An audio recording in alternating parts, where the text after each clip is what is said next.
Assalamualaikum warahmatullahi wabarakatuh. Izin memperkenalkan diri, nama saya Winaldi Prajaya dengan NPM 211506110 dari kelas PSTIB.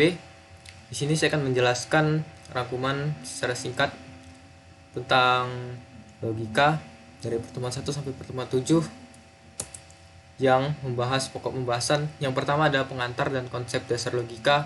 Yang kedua ada pengantar logika, proporsional, dan tabel kebenaran. Ketiga ada proposisi majemuk. Keempat ada tautologi, kontradiksi, kontingensi, dan ekuivalen logis. Kelima ada penyederhanaan dan strategi pembalikan. Keenam ada tabel semantik. Dan ketujuh ada bentuk normal. Pertama, pengantar logika. Logika sendiri berasal dari kata Yunani kuno yaitu logos yang berarti hasil pertimbangan akal pikiran yang diutarakan lewat kata dan dinyatakan dalam bahasa. Logika memiliki premis, argumen, dan konklusi. Premis merupakan sesuatu yang dianggap benar atau fakta sebagai landasan kesimpulan yang memiliki berbagai alasan dan bukti. Argumen adalah rangkaian pernyataan-pernyataan yang mempunyai ungkapan pernyataan penarikan kesimpulan atau inferensi. Konklusi merupakan simpulan atau hasil dari sebuah premis.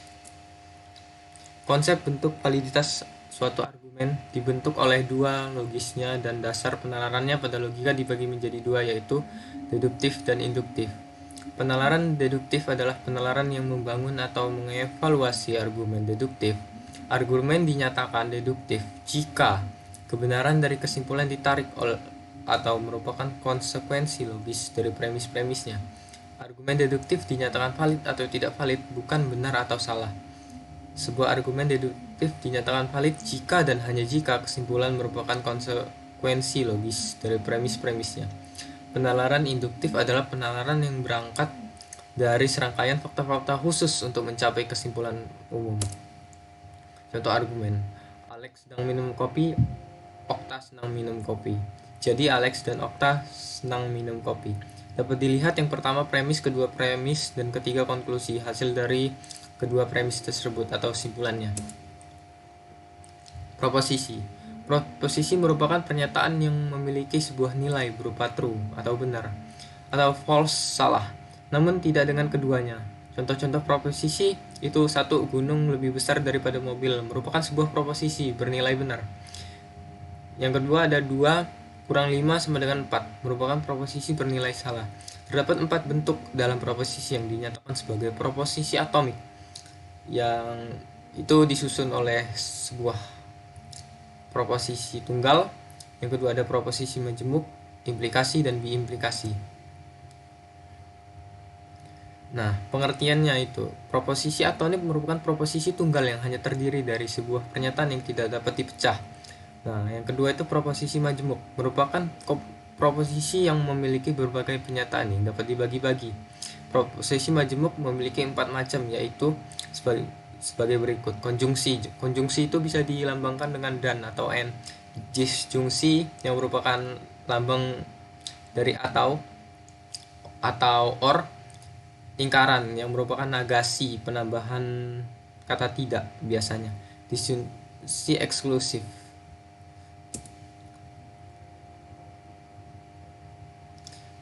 Selanjutnya ada implikasi. Implikasi disebut juga proposisi bersyarat dengan bentuk proposisi. Jika P maka Q dinotasikan sebagai berikut. Dengan P disertai hipotesa, anteseden, premis atau kondisi, Q disebut konklusi atau kesimpulan. Implikasi merupakan bentuk proposisi P jika dan hanya jika Q dalam logika dinotasikan sebagai berikut. Dapat dilihat tabel kebenaran pembuktiannya. Selanjutnya ada logika proporsional dan tabel kebenaran. Logika proporsional merupakan yang mengenai atau memanipulasi penaruhan kesimpulan secara logis, logical derivation dari proporsi-proporsi disebut logika proporsional. Dalam logika tidak diisyaratkan adanya korelasi arti di antara kedua kalimat penyusun. Penekanan lebih ditujukan pada bentuk susunan kalimat sintaks dan bukan arti kalimat penyusun dalam kehidupan sehari-hari. Tabel kebenaran merupakan tabel yang menunjukkan urutan secara sistematis satu demi satu nilai-nilai kebenaran sebagai hasil dari kombinasi proposisi. Berikut adalah rangkai logika. Ada simbol atau Yang poin 3 itu disjungsi artinya atau satu dan keduanya. Yang pertama namanya negasi, tidak bukan. Yang kedua itu konjungsi artinya dan. Yang ketiga implikasi artinya jika bla bla bla dan maka bla bla bla. Yang ketiga ada biimplikasi bla bla bla jika dan hanya jika bla bla bla. Yang selanjutnya ada exclusive or atau hanya salah satu. Yang ketujuh ada not and bukan dan. Yang kedelapan ada not or bukan atau. Nah, ini contoh soalnya. Membuktikan sebuah pernyataan dengan tabel kebenaran dapat dilihat yang pertama true true true, false false, dan hasilnya sebagai berikut. Pembuktian validitas argumen. Argumen valid jika suatu implikasi dari premis-premisnya terdapat konklusi. Merupakan suatu tautologi. Semua hipotesa benar, maka kesimpulan juga benar. Dinyatakan dengan premis 1 dan premis 2 dan premis 3 sama dengan konklusi. Merupakan validitas ekspresi-ekspresi logika dari suatu argumen dapat dilakukan dengan menggunakan tabel kebenaran. Dan yang kedua ada aturan penarikan kesimpulan. Yang pertama dulu, ada pembuktian validitas argumen dengan tabel kebenaran. Contoh soal, Iqbal ada di Bandar Lampung atau Bandung. Iqbal tidak ada di Bandar Lampung, jadi Iqbal ada di Bandung. Pertama-tama misalkan dulu P adalah Iqbal ada di Bandar Lampung dan Q adalah Iqbal ada di Bandung. Dan nyatakan dengan bentuk ekspresi logika sebagai berikut. Ada P dan Q, ada negasi P, dan konklusi hasil Q. Nah, tabel kebenarannya adalah sebagai berikut. Ada sebuah catatan kecil, implikasi akan dinyatakan salah jika true bertemu dengan false, namun tidak berlaku sebaliknya. Karena tabel di atas merupakan tautologi, jadi argumen tersebut adalah valid. Pembuktian validitas argumen dengan aturan penarikan kesimpulan. Pembuktian ini bertujuan untuk menunjukkan kevalidan suatu argumen dengan menggunakan bentuk argumen lain yang sudah terbukti valid, yang dapat juga dipadukan dengan beberapa pernyataan ekuivalen aturan penukaran. Terdapat 9 bentuk argumen valid, diantaranya yang pertama modus ponens. Dapat dilihat ada premis 1, P maka Q, premis 2 P, dan konklusinya Q. Yang kedua ada modus tollens. Premis pertamanya P, jika P maka Q. Premis keduanya adalah negasi Q dan hasilnya adalah negasi P. Nah, yang ketiga ada simplifikasi. P dan Q merupakan hipotesa atau premis dan memiliki kesimpulan Q atau P. Yang kedua ada konjungsi. Premis 1 P, premis 2 Q, konklusinya adalah P dan Q. Yang ketiga ada silogisme hipotesis. Premis 1 P, jika P maka Q. Premis 2 jika Q maka R. Konklusinya jika P maka R. Yang keenam ada silogisme disjungtif atau SD. Yang premis pertamanya P atau Q, premis keduanya negasi Q, konklusi P. 7 ada dilema konstruktif DK. Yang pertama ada P jika P maka Q dan jika R maka S. Premis keduanya P atau R, maka hasilnya adalah Q atau S. Dilema yang ke-8 ada dilema destruktif DD. Premis pertama jika P maka Q dan jika R maka S. Premis keduanya negasi Q atau negasi S dan hasilnya adalah P atau R. Addition tambahan. Premis pertama adalah P dan bisa ditambahkan konklusi atau Q. Contoh soal. Buktikan validitas dengan aturan penarikan kesimpulan. Contohnya adalah jika Anton ke bioskop, maka Rara pergi ke mall. Jika Anton dan Rara pergi ke bioskop, jadi Rara pergi ke mall. Misal P adalah Anton pergi ke bioskop, Q adalah Rara pergi ke mall, R adalah Ririn pergi ke bioskop. Ekspresi logikanya adalah jika P maka Q, P atau R, konklusinya adalah Q. Dapat dilihat bukti pertama, dituliskan premis pertama, premis kedua. Nomor 3 itu menunjukkan simplifikasi dari nomor 2 dan nomor 4 itu menunjukkan modus ponen dari nomor 1 dan hasil nomor 3. Jadi argumen tersebut bersifat valid. Tautologi, kontradiksi, kontingensi, dan ekuivalensi logis. Pengertian tautologi, kontradiksi, dan kontingensi.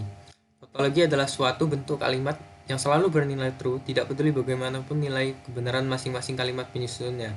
Kontradiksi adalah suatu bentuk yang bernilai false, tidak peduli bagaimana nilai kebenaran masing-masing kalimat penyusunnya.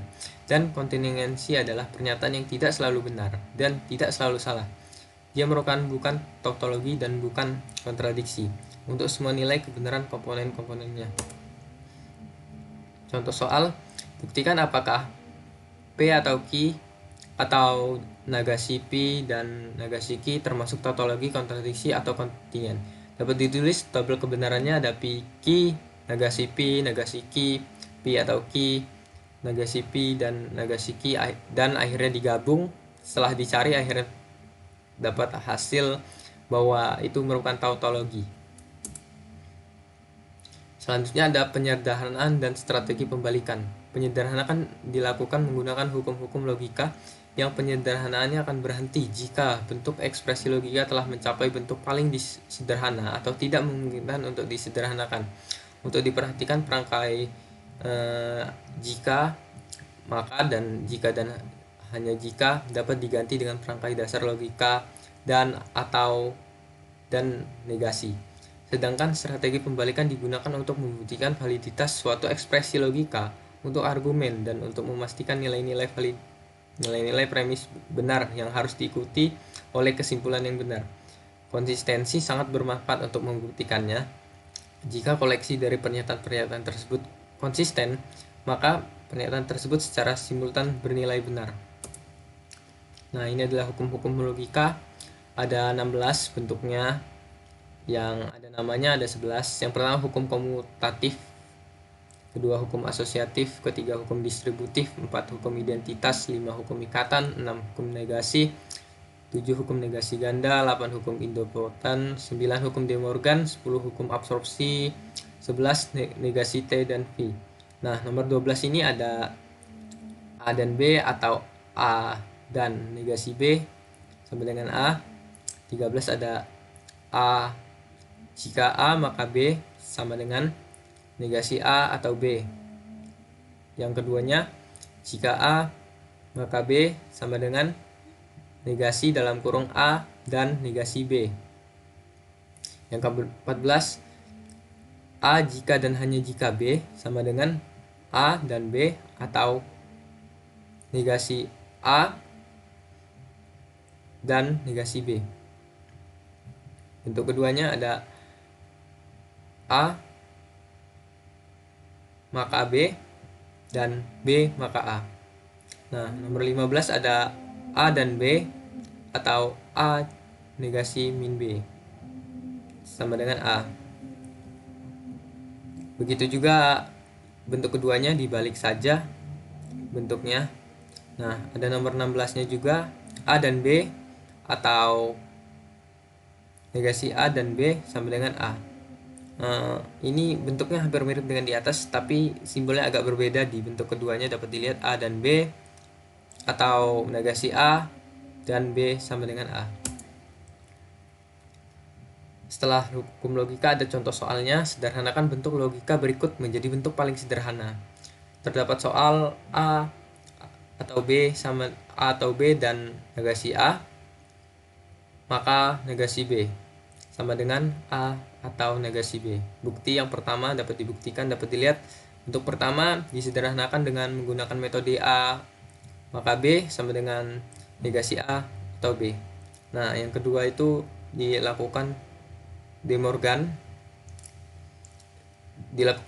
lagi untuk memasukkan negasinya. Yang ketiga ada komutatif. Selanjutnya dilakukan absorpsi untuk menghilangkan beberapa premis. Dan selanjutnya ada komutatif untuk membalikkan keadaan. Dan argumen tersebut terbukti. Selanjutnya ada tableau semantik. Bentuk-bentuknya berdasarkan aturan tertentu yang biasanya berbentuk pohon terbalik dengan cabang-cabang dan ranting yang relevan.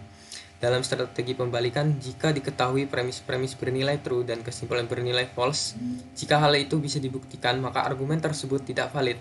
Sebaliknya, jika hal tersebut tidak bisa dibuktikan, maka argumen tersebut valid. Jadi premis-premis yang bernilai true seharusnya juga menghasilkan kesimpulan yang bernilai true.